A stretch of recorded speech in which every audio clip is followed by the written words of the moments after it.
live in an apartment complex in Clinton, Mississippi, and since January 1st, I've had no heat, no hot water, no stove. Half my electrical sockets are working. If I plug something in somewhere, it goes off somewhere else. They gave me, I've opted out of my lease at no penalty, but they're calling me every day to try to get me out. I've been trying to find another place. I've been waiting for payday. I do have another place lined up now that I will be moving into on Monday or Tuesday. I'm just wondering what I can do. For the first 4 months I lived in this apartment complex, I had no AC. Me and my kids who come over every weekend had to sleep downstairs where they provided one AC unit. And I just want to know if I have any recourse in maybe small claims court or. Thank you for your call. Your advice for James?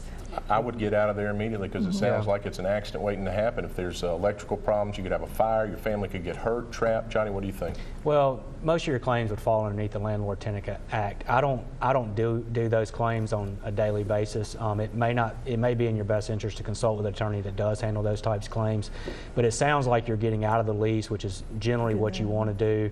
There's instances where you can do repairs and deduct that from your rent, but it sounds like you're kind of getting on out of your lease, which is the main thing you need to be worried about in getting into the new location. Yeah, okay. You know, I've seen so many cases. I do a lot of fire cases, and I've seen so many cases like you have someone like the caller where there were problems weeks, days, months leading up to an incident. The electricity's not working.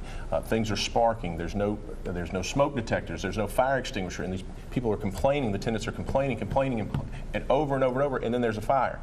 And then somebody loses their life, or someone gets burned terribly. And then we get the case and we look back and we say, why did this happen? This was preventable. If the manager of that apartment complex, and they may not even be from Mississippi, they could be out in California, who knows?